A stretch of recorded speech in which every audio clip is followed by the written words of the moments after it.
What's going on, guys? Ormus Forum coming to you guys today with another video. This is the aftermath. This is the next day. This is after a Detroit Lions victory. Nice to come right out of the gate with a victory. 1-0 on the season. The Lions walk into Arrowhead and they come away with the upset. 21-20. A nail biter. Good job by Detroit Lions. Week 1, Lions at Chiefs, victory Friday. Let's go to the stats right away, then we'll talk about some other things too. I think the Lions came away fairly healthy too. I didn't really see a lot of guys getting injured. Brian Branch had some cramps, came back. Didn't really notice anything else. I did not write this down, and I should have, but I don't think they came away with any real significant injuries.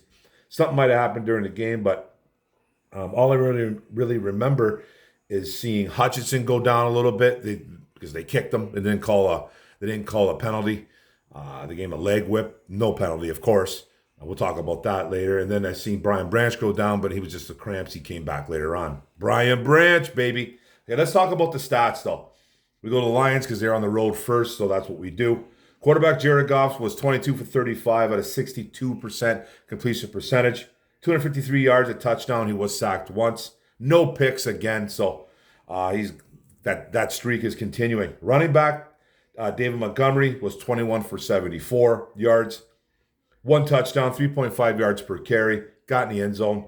Montgomery was running hard, and you could see it at the end of that game as well, too. Jahmyr Gibbs, 7 carries for 42 yards out of 6 yards per carry. Looks electric with the football in his hands. I know some Lions fans want to see him with the ball more in his hands, but hey, this is a 1-2 combination. Don't worry about your fantasy teams.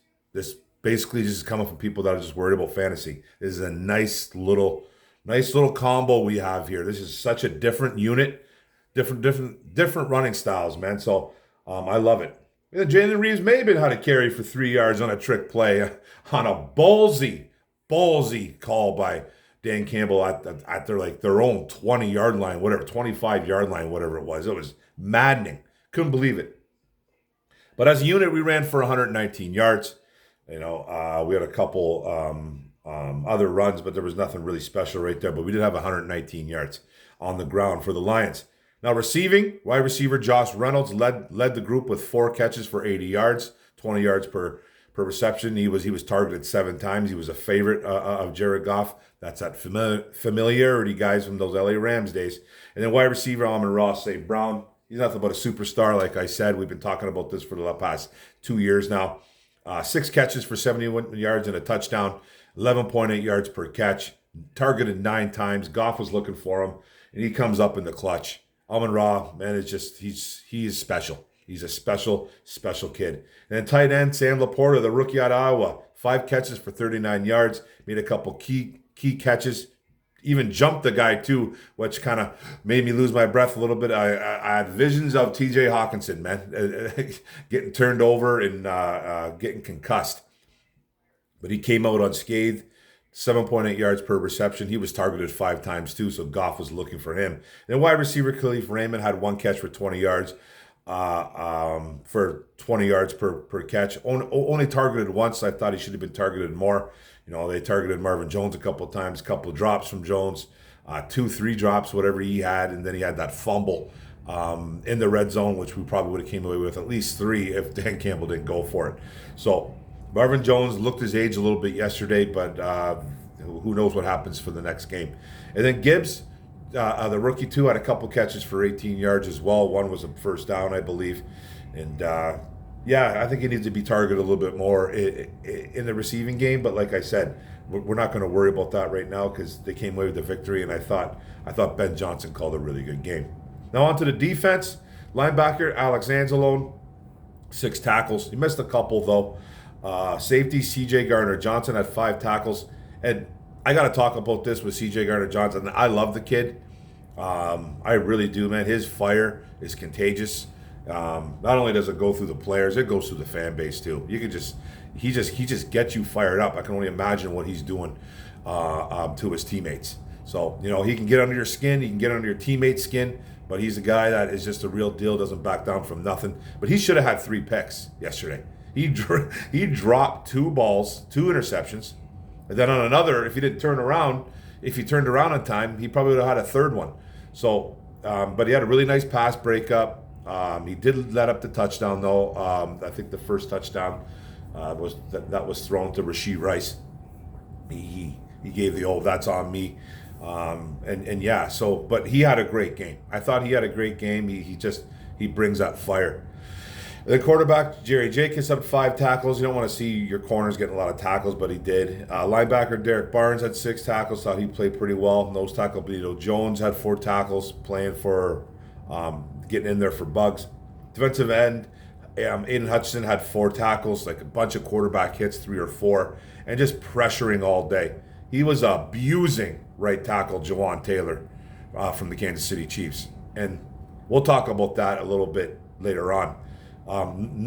Nickel cornerback Brian Branch, the rookie at Alabama, had 3 tackles. He did have a pick too as well on a drop ball by Kadarius Toney, and it was a pick 6. Got them on the board. That made it 14. That actual pick 6 made it 14-14. And then James Houston, he didn't have a real big stat line, but he had some pressure on Mahomes. He also thought he should have had a sack.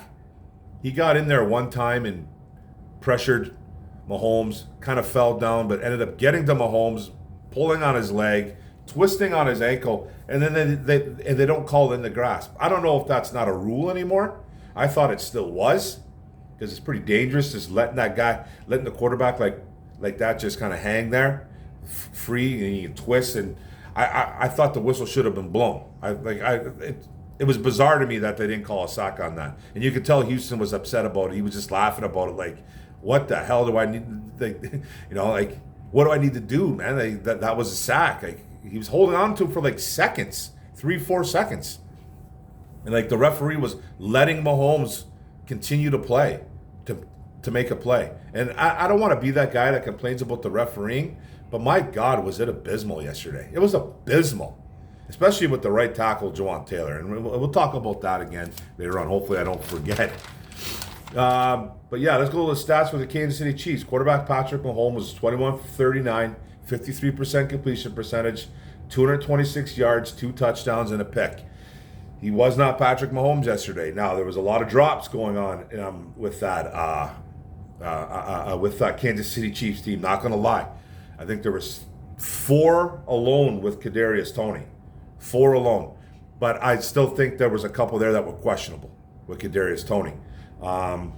We'll talk about when we get to receiving, though. At rushing, Patrick Mahomes led the charge. 6 carries for 45 yards at 7.5 yards per rush.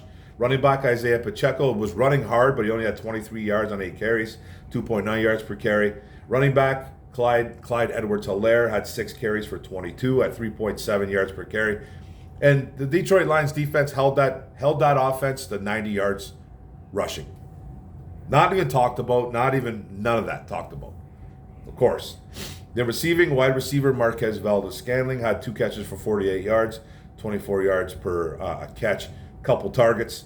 Justin Watson, the wide receiver, had 2 catches, 45 yards, 22.5 yards per reception, 4 targets. Tight end Noah Gray, 3 catches for 31, 10.3 yards per reception, 5 targets. Running back Isaiah Pacheco had 4 catches for 31 yards at 7.8 yards per catch, 4 targets.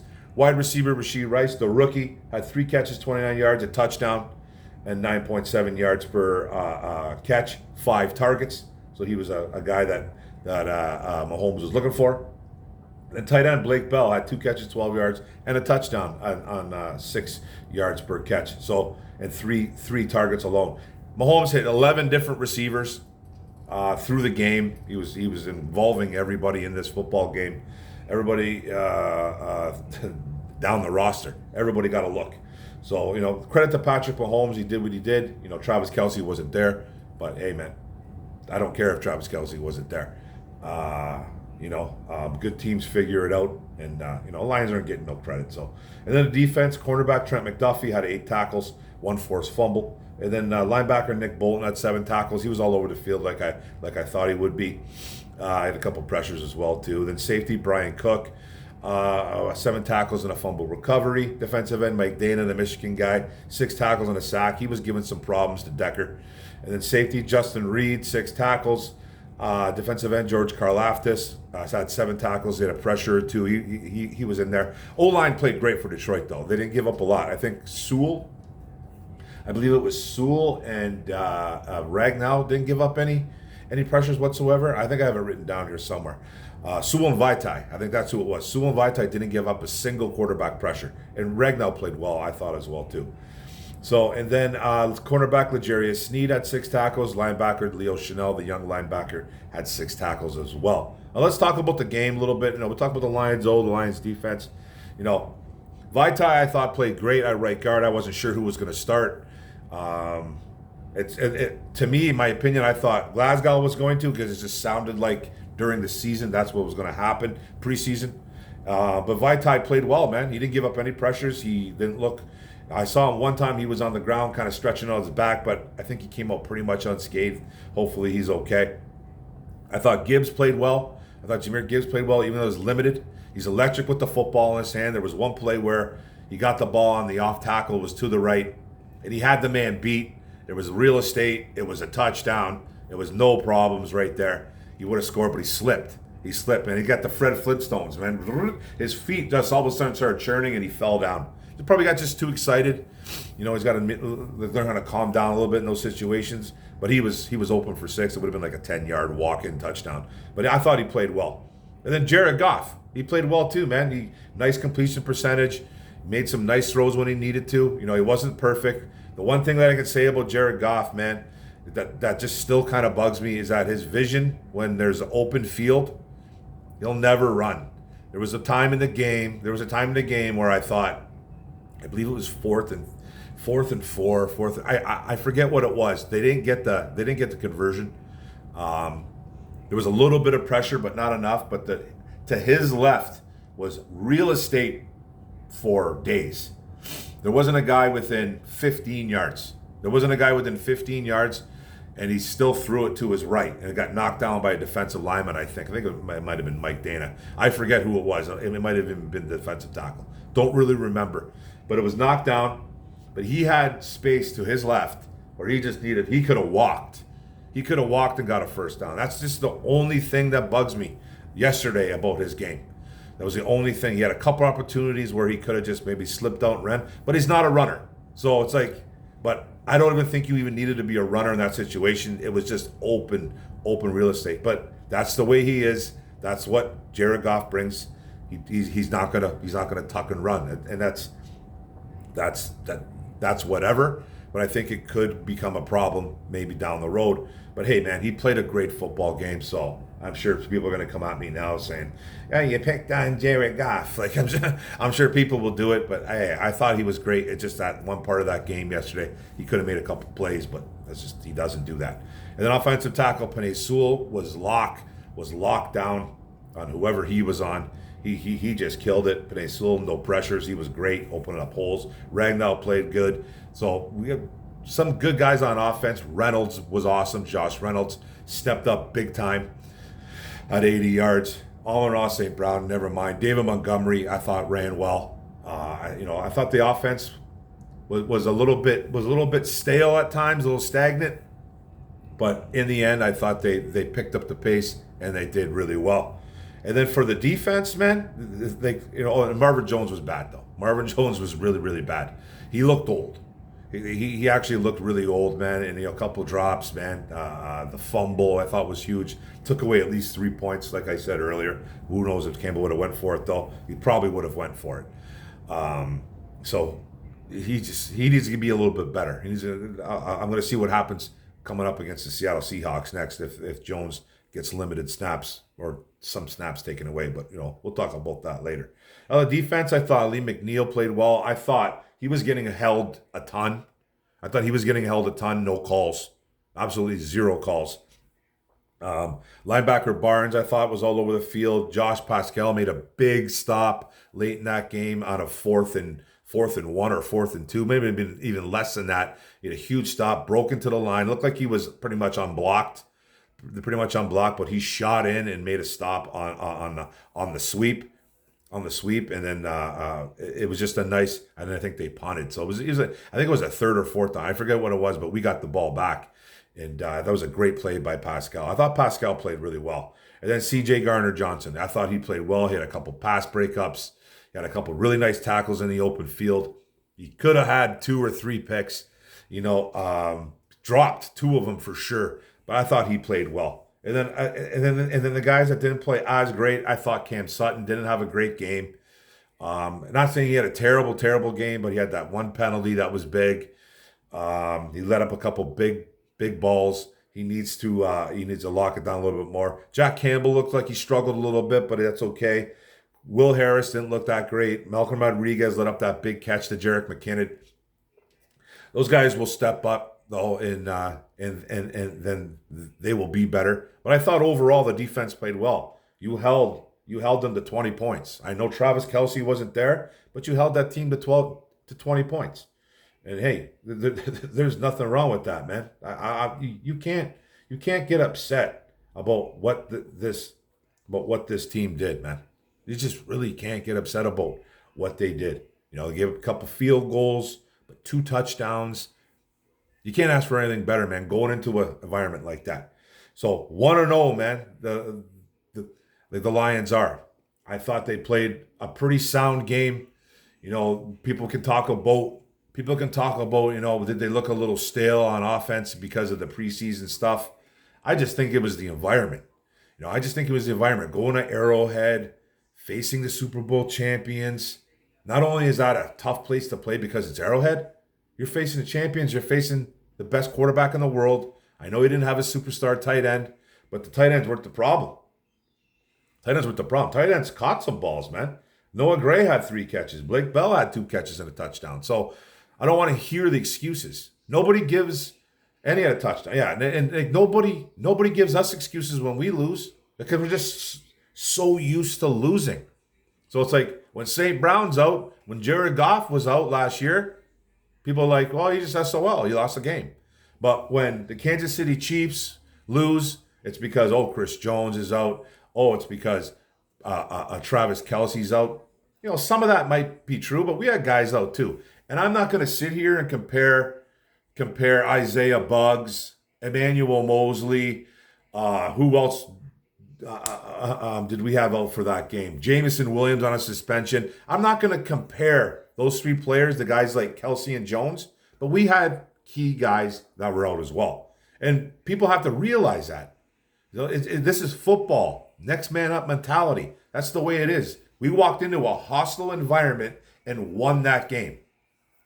Nobody gave us a chance. I said we were going to lose the game. I said we had an opportunity. We did have a chance to win this game because I think we are a good club. I really do. I think we need to clean some shit up. But all in all, this is a good victory for them. Now, no one's claiming Super Bowl aspirations. I don't think so. No one's claiming that we're going to just sweep everybody. It's not going to happen. It's not going to happen. We're not the perfect team, but we're resilient, baby. I tell you right now, we're resilient.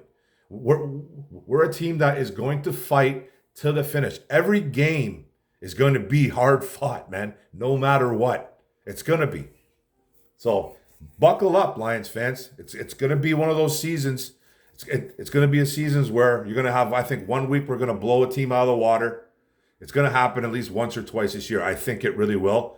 But it's going to be, majority of this season is going to be sitting on the edge of your seat, going toe-to-toe with whoever we're playing and playing good football. Just because you're going toe-to-toe doesn't mean you're a bad team. But I think we're going to have a couple blowouts this year. Up next, Seattle Seahawks. They haven't played yet. We were the first team on the ticket. We are 1-0, baby, atop of the division. Things change. Packers are playing Green Bay. The Packers are playing Chicago, sorry. Wow. Packers are playing the Bears. Vikings are playing the Bucks, I believe. I expect the Vikings to win this week. I expect that Bears-Packers game, I don't know, man. That Bears-Packers game has got me twisted. I don't really know, man. Love, Fields. It's in Chicago. I think it's on a neutral site. I don't even know where it is, though. I don't even think it's in Chicago, that game. I forget. I could be totally wrong. But I think Chicago might pull out that victory. Who knows? But we're 1-0. We're 1-0, and I thought we played good football. So good job, guys. Detroit Lions, baby. Good win. Haven't won, I think, first game of the season since 2000. I think I saw the graphic. Was it 2014 or 2017? It's been a while. It's been a while. And hey, man, home opener next, man. It's gonna be loud. It's gonna be crazy. Seahawks are on the ticket. Let's go. Go Lions, man. So don't forget, guys. Thanks a lot. Hit the subscribe button at the bottom right. Don't forget to hit the notification bell up top. Don't forget to like, comment, share this out. Lions victory, baby. One pride. Let's go. Boom. Go Lions.